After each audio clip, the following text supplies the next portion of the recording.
অন্য আয়াতে বলেন ওয়া আওহা রাব্বুকা ইলান নাহলি, আল্লাহ ওহী অবতীর্ণ করেন, আপনার রব ওহী অবতীর্ণ করেন।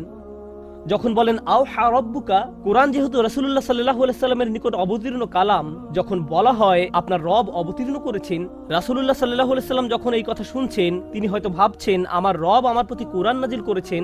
কিন্তু এই আয়াতে আল্লাহ বলছেন আমি আপনার নিকট অবতীর্ণ হওয়া ওহী সম্পর্কে কথা বলছি না, আমি মৌমাছির নিকট অবতীর্ণ হওয়া ওহী সম্পর্কে কথা বলছি। যেই প্রভু আপনার নিকট কোরআন অবতীর্ণ করেন, তিনি মৌমাছির প্রতিও কিছু একটা অবতীর্ণ করেন।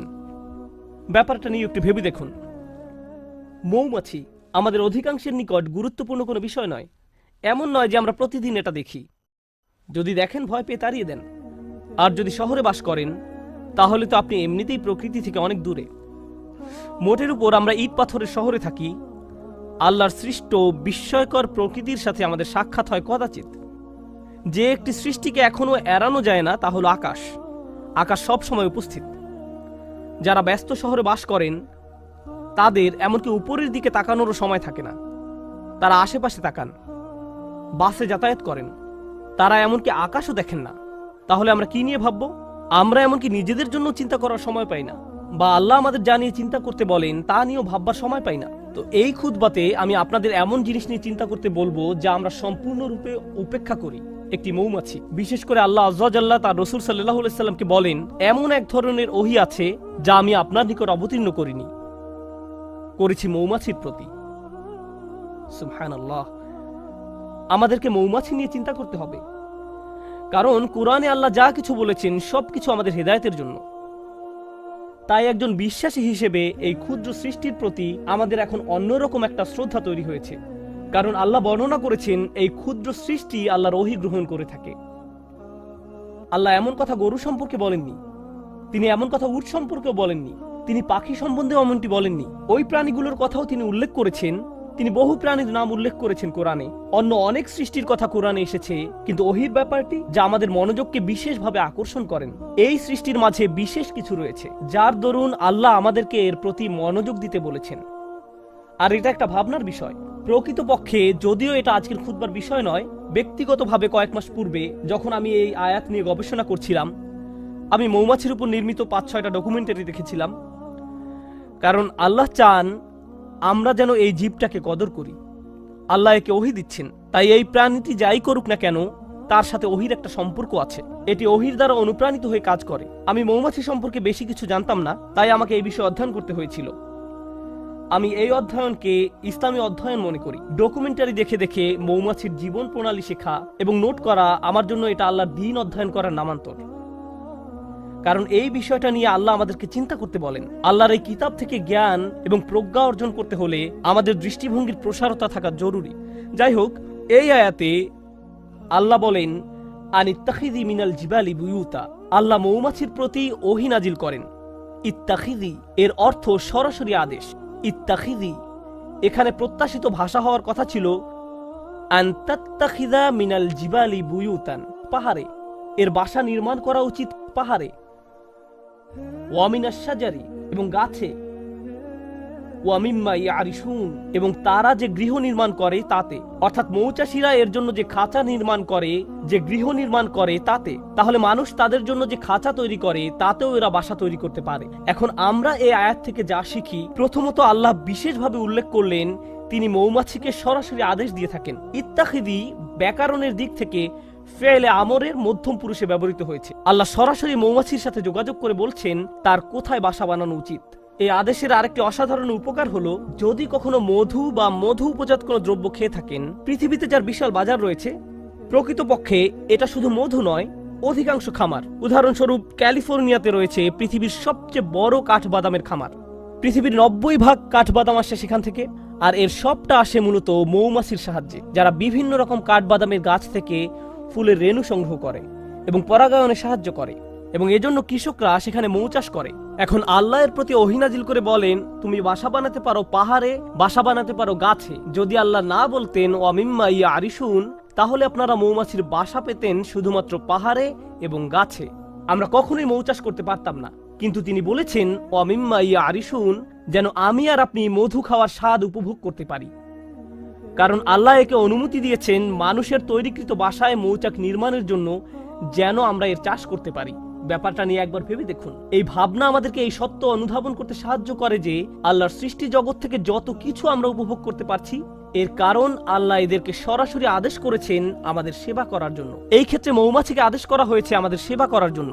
তাই যখন মানুষ মৌ বক্স নির্মাণ করে, তুমি তাকে নিজের বাসা হিসেবে গ্রহণ করে নাও। কিন্তু আজ আসলে যে বিষয়টা নিয়ে কথা বলতে চাই তা হলো এই ক্ষুদ্র সৃষ্টি থেকে কিছু পথ নির্দেশনা। শুধু এই সৃষ্টির কদর করা নয়, বরং কিছু হেদায়েত। আর আমি এমন কিছু শিক্ষা এর কাছ থেকে পেয়েছি যা আমাকে সম্পূর্ণ হতবুদ্ধি করে দিয়েছে। আমি রাসূলুল্লাহ সাল্লাল্লাহু আলাইহি সাল্লামের একটি হাদিস পেয়েছি, ওয়াল্লাযী নাফসি বিয়াদিহি, আমি সেই সত্তার শপথ করে বলছি যার হাতে আমার প্রাণ। আল্লাহ রাসূল সাল্লাল্লাহু আলাইহি সাল্লাম কোনো শপথ করা ছাড়াই যা ইচ্ছা বলতে পারতেন, কিন্তু তিনি সর্বপ্রথম আল্লাহর নামে শপথ করেছেন, কারণ তিনি এখন যা বলতে যাচ্ছেন নিশ্চয়ই তা আশ্চর্যজনক কোনো বিষয়। তিনি বলেন, ইন্না মাসালাল মুমিন কামাসালিল নাহলা, ঠিক মৌমাছির মতো। মুমিনের উদাহরণ হলো ঠিক মৌমাছির মতো।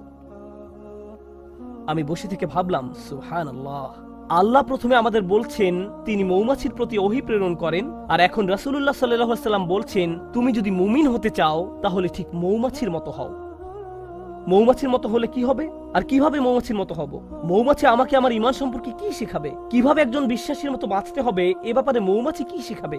ব্যাপারটা এতই সিরিয়াস যে আল্লাহ রাসূল সাল্লাল্লাহু আলাইহি সাল্লাম প্রথমে আল্লাহর নামে শপথ করেছেন, তারপর এই কথা বলেছেন। তো তিনি আমাদের কিছু কথা বললেন যার প্রতি আমাদের মনোযোগ দেওয়া প্রয়োজন, কিন্তু আমি চাই রাসূলুল্লাহ সাল্লাল্লাহু আলাইহি সাল্লাম কি বলেছেন আপনারা তার প্রতি মনোযোগ প্রদান করুন। তিনি বলেন, আকালাত তাইয়িবান, এটি ভালো জিনিস খায়, এটি ভালো এবং খাঁটি জিনিস খায়। মৌমাছি উত্তম ফুলের নিকট যায়, এটি এমন কোনো ফুলের নিকট থেকে নেয় না যেটি অপরিপক্ক, নষ্ট। এটি এমনকি এমন কোনো ফুলের নিকটও যায় না, গন্ধ শুকে এটি বুঝে ফেলে অন্য মৌমাছি ইতিমধ্যে এই ফুলের কাছ থেকে নিয়ে গেছে। এটি নতুন, পরিষ্কার, খাঁটি একটি ফুলের নিকট যায়। এটি শুধু সেই ধরনের ফুলের নিকট যায়। আমাদের ঈমানের প্রথম যে ব্যাপারটি এখানে হাইলাইট করা হয়েছে তা হলো যে রিজিকের আমরা সন্ধানে বেরিয়ে পড়ি, শুধু যে খাদ্য আহার করি তাই নয়, বরং যে রিজিকের পিছনে ছুটি, যে চাকরি আপনি পাবেন, যে ব্যবসা আপনি শুরু করবেন, যে টাকা আপনি কামাবেন এবং যে খাদ্য আপনি আহার করবেন, সব কিছুতে খাঁটি জিনিসের সন্ধান করুন। এমন জিনিসের অনুসন্ধান করুন যা খাঁটি, যা পবিত্র। সর্বোত্তম জিনিসের খোঁজ করুন। আর জানেন তো, মৌমাছি সবচেয়ে ভালো ফুল না পাওয়া পর্যন্ত খুঁজতে থাকে। তাই আমাদেরও সেরাটা অর্জন করতে হবে। ফালিয়ুতকিনহু, একজন মুমিনের দৃষ্টিভঙ্গি এমনই, তার উচিত দক্ষতা অর্জন করা। আপনাদের সবাই যখন কিছু করবেন তাতে দক্ষতা অর্জন করুন। আপনার উচিত সেরা হওয়া, এটাই মৌমাছি করে। সে সেরা ফুলের সন্ধানে থাকে, এটাই মৌমাছি করে। এটাই প্রথম শিক্ষা। তারপর তিনি বলেন, অওয়াদা তাইয়িবান, এটি উত্তম উপায়ে বসে। যেভাবে এটি ফুলের উপর বসে তা খুব সুন্দর। ব্যাপারটা ভালো এবং খাঁটি। আর আপনাকে এ সম্পর্কে গবেষণা করতে হবে। মৌমাছি নিয়ে গবেষণা না করলে তো এটা আপনি জানতে পারবেন না। মৌমাছি নিয়ে অধ্যয়ন করলে জানতে পারবেন তারা শুধু সে ফুলের কাছেই পরাগ নিয়ে যায় যে ফুলের পরাগ দরকার। মৌমাছি যখন কোনো ফুল থেকে মধু নিতে যায়, তারা ওই ফুল থেকে মধু নিবে না যদি না তারা ওই ফুলকে আরো বেশি কিছু দেয়।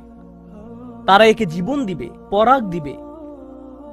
আমাদের সবার জীবনে বিভিন্ন রকম সম্পর্ক রয়েছে, ঠিক যেমন মৌমাছির ফুলের সাথে সম্পর্ক আমাদের প্রত্যেকের সম্পর্ক রয়েছে। আপনার আমার প্রতিটি সম্পর্কের ক্ষেত্রে আপনি কিছু নেন এবং কিছু দিয়ে থাকেন। আপনার বিবাহের ক্ষেত্রে আপনি কিছু দিয়ে থাকেন এবং কিছু নিয়ে থাকেন। যখন আপনি পিতা বা মাতা হন, যখন আপনি একজন শিক্ষক, তখনও আপনি কিছু দিয়ে থাকেন এবং কিছু নিয়ে থাকেন। যখন আপনি কারো চাকরি করেন বা মালিক পক্ষের হয়ে থাকেন, তখনও কিছু নিয়ে থাকেন এবং কিছু দিয়ে থাকেন। কিন্তু মৌমাছি যা কিছু নেয় তার চেয়ে অনেক বেশি দিয়ে থাকে। এটি নেওয়ার চেয়ে দেয় অনেক বেশি। আর যা প্রদান করে তা গ্রহীতার জীবনকে উন্নত করে। আর যা নিয়ে যায় তা গ্রহীতার কোনো ক্ষতি করে না। এটি ফুল থেকে যা নেয় তা ফুলের কোনো ক্ষতি করে না। এটি ফুলের উপর পা গুলো রাখে খুব সুন্দর করে। প্রসঙ্গত, ফুলের খুব কোমল জায়গায় মৌমাছিকে বসতে হয়। ফুলের তুলনায় মৌমাছি ভারী একটা জীব। যদি সে তার সম্পূর্ণ ওজন ফুলের ওই কোমল জায়গায় রাখে তাহলে এটি ভেঙে যেতে পারে। তাই এটি ভাসতে থাকে, পুরো ওজন ফুলের উপর রাখে না। এটি পাখাগুলোকে ঝাপটাতে থাকে যেন সম্পূর্ণ ওজন ফুলের উপর না রাখতে হয়। আমরা এখান থেকে কি শিখছি?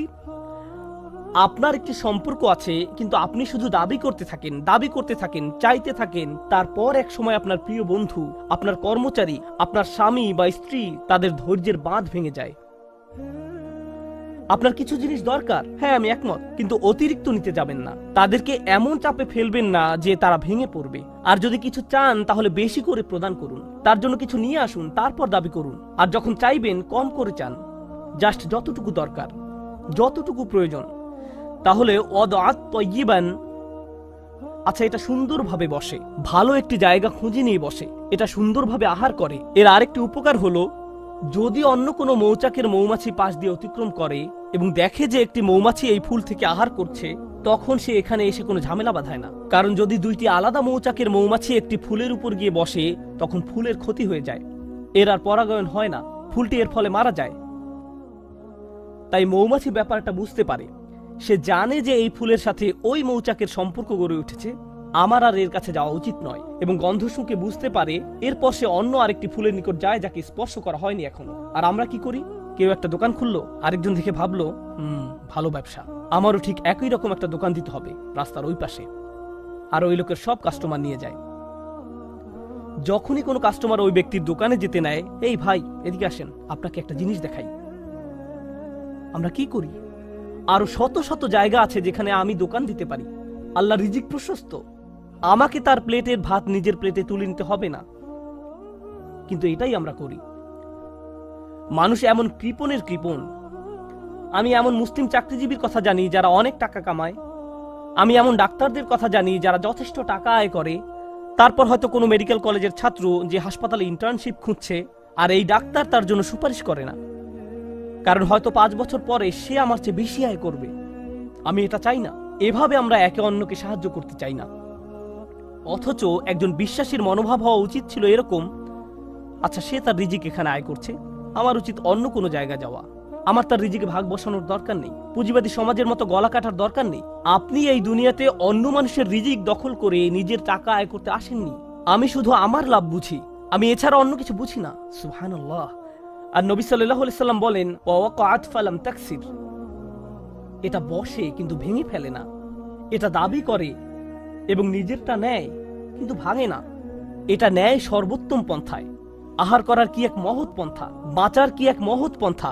আমাদের ক্ষেত্রে ব্যাপারটা শুধু টাকার সাথে জড়িত নয়, সম্পর্কের ক্ষেত্রেও এমনটা ঘটে। আমাদের সকল সম্পর্কের জন্য এখান থেকে যা শিখছি, যদি আমরা সত্যই মৌমাছির কাছ থেকে কি শিক্ষা নিব তা বুঝতে পারি, যে শিক্ষাটা উপলব্ধি করার প্রতি রাসূলুল্লাহ সাল্লাল্লাহু আলাইহি ওয়াসাল্লাম এত বেশি জোর প্রদান করেছেন, তাহলে আমাদের বুঝতে হবে, আমি কি আমার বাচ্চাদের উপর অনেক বেশি প্রেসার দিচ্ছি? আমি কি আমার পিতামাতার কাছ থেকে অনেক কিছু দাবি করছি? আমি কি আমার স্বামীর কাছ থেকে বেশি কিছু দাবি করছি? আমি কি আমার স্ত্রীর কাছে অনেক কিছু আশা করছি? আমি কি আমার বন্ধুর কাছে অনেক অনেক কিছু চাচ্ছি? আমি কি আমার কর্মচারীদের উপর অনেক বেশি কঠোর? আমি কি আমার শিক্ষককে অনেক বেশি জ্বালাতন করছি? আপনাকে এই প্রশ্নগুলো করতে হবে, কারণ আপনি মৌমাছির মতো হতে চান। তারপর সবশেষে তিনি বলেন, ওয়ালাম তুফসিদ, ওয়ালাম তুফসিদ, এবং এটি কোনো দূষণ তৈরি করে না। মৌমাছিদের একটি উল্লেখযোগ্য ব্যাপার হলো, যে ফুলের কাছে তারা মধু আহরণ করতে যায় তা নিজেদের বাসা থেকে অনেক দূরে, সুতরাং তারা অনেক দূর পথ ভ্রমণ করে, কখনো কখনো তা কয়েক মাইলও হয়ে থাকে। এরপর তারা নিজেদের মৌচাকে ফিরে আসে। আর মৌচাক শুধু তার নিজের বাসা নয়, তার বিশাল প্রতিবেশী রয়েছে, সবাই এই মৌচাকে বাস করে। আল্লাহ তাদেরকে বিশেষ ধরনের নাচ শিখিয়েছেন। একটি নির্দিষ্ট নিয়মে তারা বাতাসে ভাসতে থাকে, যা অন্য মৌমাছিদের জন্য অন্য ফুলের পথ বাতলে দেয়। দেখো, আমি আমার নিজের জন্য কিছু রিজিক পেয়েছি, তোমরাও অমুক অমুক ফুল থেকে উপকার পেতে পারো, আমি তোমাদেরকে সেই রাস্তা দেখিয়ে দিচ্ছি। এটা তখন তাদেরকে পথ দেখায়। এর নাম হলো বি ড্যান্স। জনপ্রিয় পরিভাষা হলো বি ড্যান্স। তারা অন্য মৌমাছির সামনে এই নাচ দেখাতে থাকে, যেন অন্যরাও থেকে মধু আহরণ করতে পারে, যেন তারাও খেতে পারে। এভাবে তারা নিজেদের সমাজ তৈরি করে, একসাথে তারা নিজেদের মৌচাক নির্মাণ করে। তো এটা বুঝতে পারে যে যখন কেউ কোনো কিছু থেকে উপকার পেয়ে থাকে, এটা কোনো প্রতিযোগিতা নয়। যদি সে অন্যদের উপকার পাওয়ার সুযোগ করে দেয়, এর মাধ্যমে আসলে সবাই উপকৃত হয়। আমি নিজে নিজে একটি মৌচাক নির্মাণ করতে পারবো না, আমাদের সবাইকে এর জন্য কাজ করতে হবে। পক্ষান্তরে মুসলিম সমাজে কি হয়, যখন আমাদের ঈমান থাকে না, যখন কেউ উন্নতি করে আমরা হিংসুক হয়ে পড়ি। তাহলে কাউকে বলতে চান না কিভাবে এই উন্নতি করলেন। আচ্ছা, আপনার দোকানের সাপ্লাই কোথা থেকে পান? আমি জানি না, ভুলে গেছি। আচ্ছা, আপনার চাকরির জন্য কোথায় আবেদন করেছেন? আপনার রিজিউমে কেমন? আমি জানি না, ফাইলটা হারিয়ে ফেলেছি। আপনি কাউকে সাহায্য করতে চান না। এটা হলো প্রতিযোগিতা। আমি কেন প্রতিযোগিতায় আরেকজনকে সাহায্য করব? আমি কেন তাকে বোর্ড কমিটিতে সিট পেতে সাহায্য করব? আর রাসূলুল্লাহ সাল্লাল্লাহু আলাইহি সাল্লাম মৌমাছির জীবনের মাঝে সীমাহীন বিজ্ঞতা দেখতে পেলেন, কারণ আল্লাহ তাকে বলেছেন, দেখো আমি মৌমাছির নিকট ওহী প্রেরণ করছি। ওয়া আওহা রাব্বুকা ইলান নাহল, যে পথটা মৌমাছি অনুসরণ করে আল্লাহ তাকে বলছেন সুবুলা রাব্বিক। মৌমাছি বৃত্ত তৈরি করে দুলতে দুলতে সামনে চলতে থাকে, কিন্তু আমাদের পক্ষে তাদের এই পথ ভ্রমণ দেখা সম্ভব নয়। আর আল্লাহ বলছেন প্রতিটি বাঘ যে এটি নিয়ে থাকে সেটি তার রবের দেখানো পথ। আল্লাহ তাদের জন্য এই পথটি তৈরি করেছেন, আর তিনি এটাকে জুলুলান বলেছেন। এই আয়াতে যে হাল ব্যবহার করা হয়েছে তা হলো জুলুলান। আল্লাহ বর্ণনা করেছেন মৌমাছি নম্রতার সাথে এগিয়ে চলে। এর একটা চাকরি আছে, গুরুত্বপূর্ণ কাজ আছে, এটা একটা মিশনে আছে, এটা একটা লক্ষ্য পানে এগিয়ে চলছে, কিন্তু তাই বলে এটা অহংকারী নয়। অনেক সময় দেখবেন মানুষ ব্যস্ত সময় কাটালে কেমন জানি অহংকারী হয়ে ওঠে। আমি মারাত্মক ব্যস্ত, তোমার জন্য আমার সময় নেই, পরে কল দিও। আর আপনাদের মাঝে কেউ কেউ বড় চাকরি করেন, মাকে কল দেওয়ার সময় নেই। অন্যদিকে মৌমাছি জুলুলান তথা কাজ করতে যাওয়ার সময়ও নম্রভাবে পথ চলতে থাকে। সুবহানাল্লাহ। সব শেষে যা বলতে চাই, আর 2 মিনিট সময় আছে, আমি মৌমাছি নিয়ে শেষ একটি কথা বলতে চাই। যদিও অনেক কিছু বলার ছিল, শেষ একটা কথা, আল্লাহ এই জীবটাকে অসাধারণ করে বানিয়েছেন, আর এটাকে তার নিজের কাজ করার যোগ্য করে তৈরি করেছেন। এটা নিজের জীবিকা আহরণ করছে। এই মৌমাছির অন্যদের সাথে সম্পর্ক আছে, নিজে উপকৃত হচ্ছে, সমাজের সবার উপকার করছে। এই সব কিছুর উপরে এটা মৌচাক নির্মাণ করে। এই মধুর উপকার মৌমাছিকে ছাড়িয়ে আরো বহু সৃষ্টির মাঝে ছড়িয়ে পড়ে, যা শিফাউন লিন্নাস। এই মধুতে মানবজাতির জন্য রয়েছে চিকিৎসা, ছোট্ট একটা প্রচেষ্টা থেকে। আমরা এখান থেকে কি শিখছি? আমরা যদি মুমিনদের একটি সমাজ তৈরি করতে চাই, আমরা যদি পরস্পরের উপকার করতে চাই, আমরা যদি একসাথে ভাই ভাই হয়ে বাস করতে চাই এবং অল্পে তুষ্ট থাকি, আমাদের সম্পর্কগুলোর উপর বেশি চাপ না দিয়ে থাকি, এর ফলে আমরা যে সমাজ নির্মাণ করব, এতে শুধু নিজেদের উপকার হবে না, বরং মানবতা এর দ্বারা উপকৃত হবে, আরোগ্য লাভ করবে। যদি মৌমাছিদের একটি সমাজ পৃথিবীকে আরোগ্য দান করতে পারে, কত শত রোগ বালাই মধুর মাধ্যমে আরোগ্য লাভ করে। রাসূলুল্লাহ সাল্লাল্লাহু আলাইহি সাল্লাম কর্তৃক সত্যায়িত একটি ওষুধ হলো মধু। আর মধু কখনো তৈরি হয় না যতক্ষণ না মৌমাছির একটি সমাজ একত্রে বসবাস করা শিখে এবং একত্রে কাজ করা শিখে। যদি এই উম্মাহ, যার মৌমাছির মতো হওয়ার কথা, যদি আমরা একসাথে কাজ করা শিখি, একত্রে বসবাস করা শিখি এবং আমাদের নিজস্ব সমাজ তৈরি করি, এর ফলে আমরা শুধু নিজেদের উপকার করব না, আমরা মানব জাতির জন্য আরোগ্য লাভের এক উপায়ে পরিণত হব। কারণ মানব জাতি আজ লোভী হয়ে পড়েছে, সবাই শুধু নিজের চিন্তায় ব্যস্ত। তারা বলে আগে নিজের চরকায় তেল দাও।